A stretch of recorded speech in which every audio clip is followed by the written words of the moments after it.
So you're an executive thinking about making a career change or possibly a job change, and you're considering, hey, maybe I should step out on the wild side and work for a smaller company. Well, what would attract me to that company? What are the risks? What are the benefits? Is this something you're thinking about? Come on board today. We're going to cover that in the first part of a 4-part series on this subject.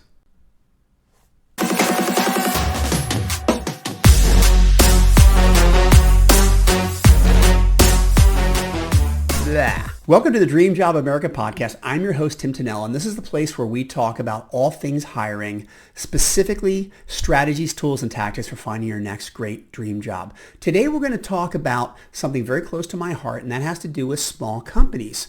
We're going to speak specifically about private equity and venture-backed companies. These are institutionally funded companies that are high growth, and we're going to look at what is the overall attractiveness of working for a company like this. What are the risks? What are the benefits? What they can do for you distinctly to supercharge your career for growth in the future.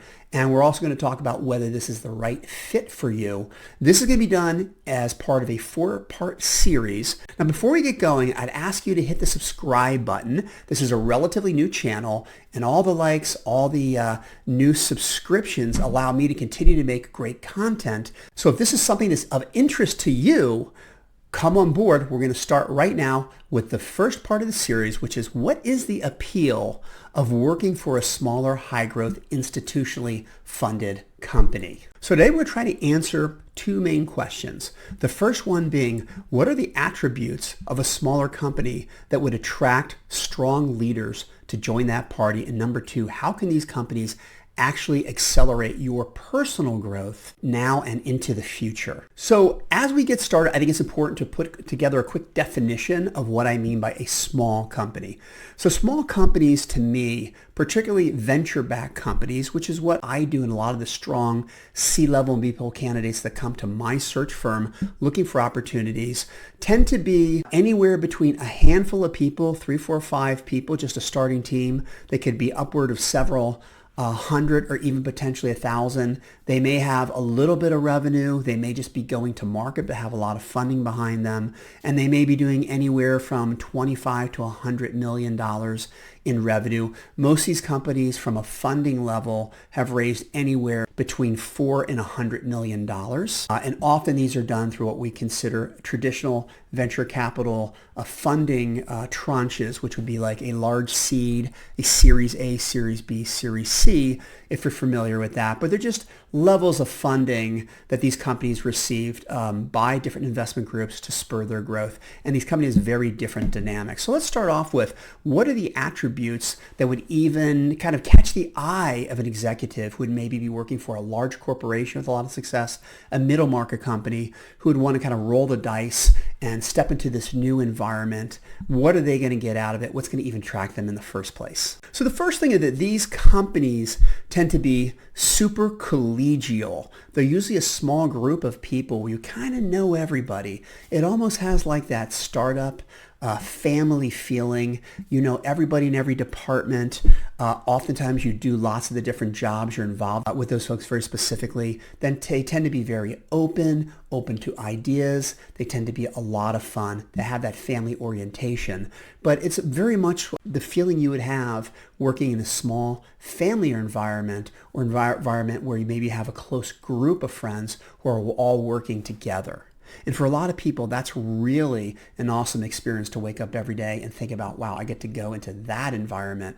It's very exciting. There's a lot of growth on the horizon, and it really kind of jacks you up to get excited to go to work every day. Now, along that same lines is when you work for a small company, depending upon the size, you really, as in a leadership role, you have the opportunity to work directly with the people running the company every day. So if you've got a company with 50 employees and you're a VP of sales or a VP of marketing or heading production, well, you're not just talking to like a direct boss, like an SVP of production. You're probably working with the founder of the company or the president of the company directly. And for a lot of people, getting up every day and being part of that organization, working with the folks who started the company or who are running the company is really, really exciting. It's really fun. And it makes you feel like you're part of the organization and the things that you do within that organization are immediately recognized by the people above you because it's relatively flat. And anything that happens really draws the attention of everyone in the organization. And for a lot of people, those quick wins and that recognition and that connection to everybody is something really special that you don't get in a larger company. Another thing that smaller companies tend to offer is the chance for growth. Now, you may say, well, okay, but a big company has, lots of divisions. It's growing very fast. There's hundreds of thousands of employees. And that is true. And there are benefits of getting lots of experience in big companies too. But the difference when you work for a smaller company is you have the ability to actually work on something very specific, and whatever you achieve generally drives part of that organization forward. As we said before, the first couple sales may be critical in getting the next funding round or establishing the direction in which the client wants to go. Or you're heading production and you can't generate any revenue for the company through any means unless you get that part of the process tied in. Or marketing is what's going to really help maybe get brand awareness so that when you go out there in the market, people even know who you are. The ability to make that impact is very, very significant. Additionally, because of that, we often find that roles are less defined. A lot of times in a larger company where you have a breakdown between maybe an SVP, a VP, a senior director, a director, in a small company, because of the limitations of resource, often you're kind of a jack of all trades within that specific area. And so you get to kind of dabble and experiment in a lot of areas. And you often will find that if you do a good job in one area, they'll tend to move you into another area, even if it's not your total area of competence or expertise, because smaller companies are less looking for a tight focus than they are people who have flexibility, who are quick learners, and who are able to be agile in environments like that. So it's a chance to really do a lot of things, have a lot of flexibility, and it creates opportunities when you get up every day to do things that are different types of challenges, maybe a little bit more than a larger company where you're kind of that one spoke in the same old wheel every day and it's more of a grind.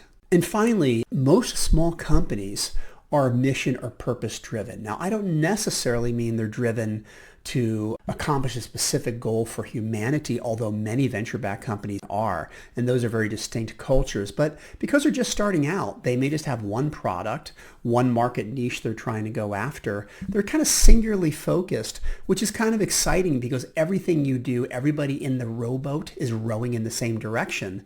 And it's very easy to measure the success of the organization since you're focused on just a handful of key deliverables. So if you want to be singular focused and you want to basically make that impact to grow quickly, small companies offer that singular level of purpose and focus that you don't often get in a larger organization. Okay, so that sounds great. It sounds intriguing. I'm interested, Tim. What is that going to really do for me? How is that going to actually accelerate my personal career growth? And so let's look at a couple things that answer those questions. So as we touched on a minute ago, one of the benefits of working for a small company is you have the ability to do different jobs more frequently.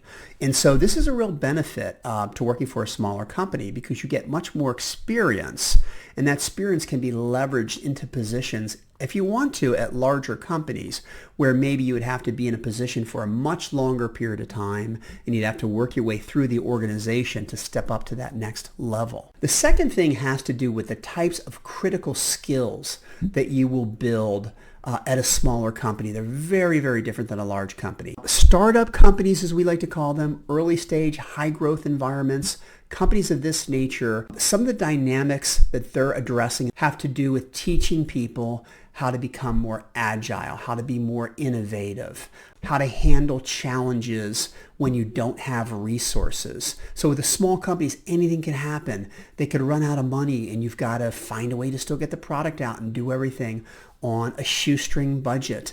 Maybe you've got to operate a while with your pay suspended and having it deferred.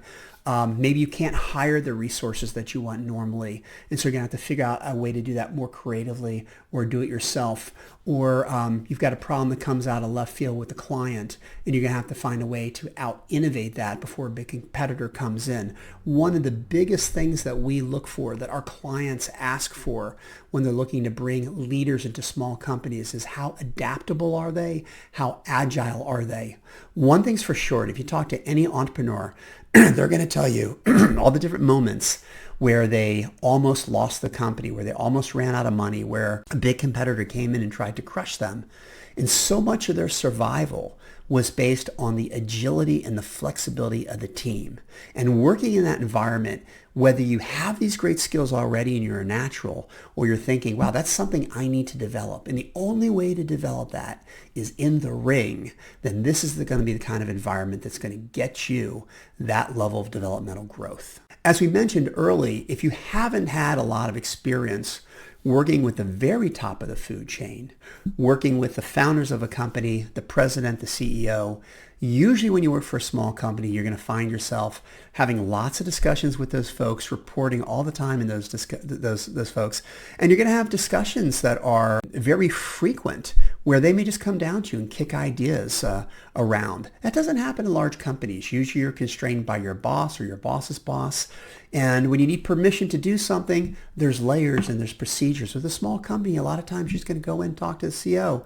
I've got a great idea. What do you think we should do? And the two of you will just sit down and say, here's the plan. Let's just go with it. Let's see what happens. Let's try to make it happen. Do something different. That's really exhilarating. And again, it's a different experience. It can be a little scary at sometimes, because sometimes when you give someone so much flexibility, they have to deliver on it. But for those that want that experience and look forward to dealing with people at the top of the food chain, it's going to be terrific for you. The other issue too is you become more used to working in those circles, which is a big difference, so that when you're sitting on an airplane or you're meeting a partner at a vendor and they're a C-level executive, you're going to have that experience working with them. You're going to know how they think, how they act, how quickly they move.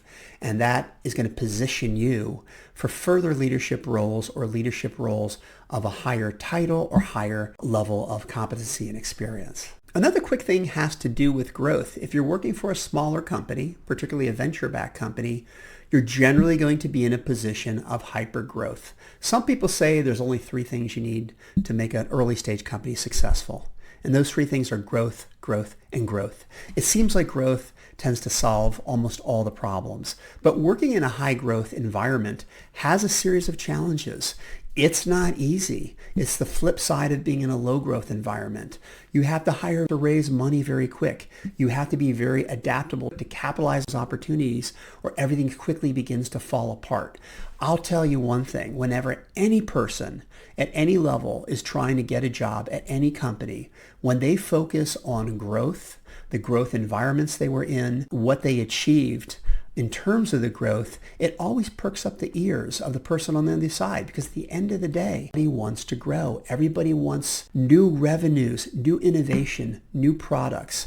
As the old saying goes, we either are growing or we're dying. And so putting yourself in an environment like that is going to set the trajectory for you to be able to handle hypergrowth at almost any stage in any type of company level.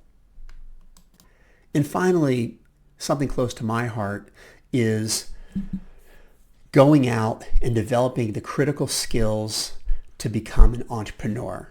And you only get that, I think, at the highest level, working for an earlier stage company. Now, you can become an entrepreneur having had 10, 15, 20 years experience working in big companies. Some people make the claim, yes, you've got a big network and you're tied into the ecosystem in a different way, and you've got that great resume with those wonderful names and brands behind you, and that is true.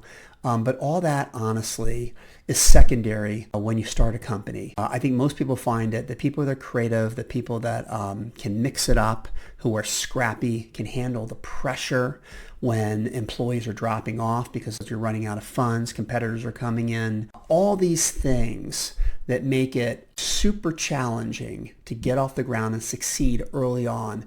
These are the skills that help you survive and thrive as an entrepreneur.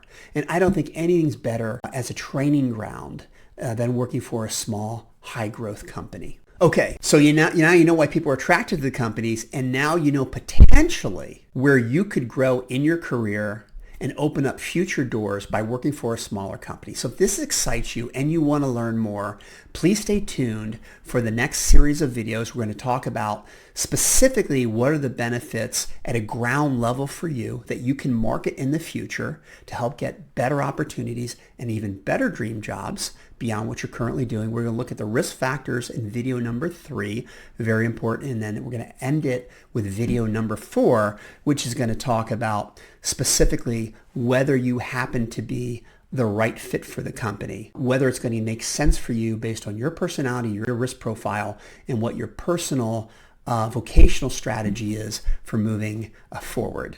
So if you like what we saw in this video, again, please hit the subscribe button and throw a like in there. Any comment is helpful. If you want to make a comment about what you loved in this, what you didn't like, if you want to add something to it, if you think we should do another video on a certain subject, please let me know. We'll go ahead and do that for you. All comments are beneficial, particularly as we get to launch this new channel. And as I've said in earlier videos, for joining us today, please check out my 4-step preparation guide. You can find it at www.america-guide. It's going to give you a roadmap for launching your job search, or it's going to give you a lot of things to think about in terms of how to prepare in the event that you need to make a career change, whether it's done by design or whether it happens out of left field, which is often the case. So that's it for today. Hope to see you for the remaining parts of the series next week.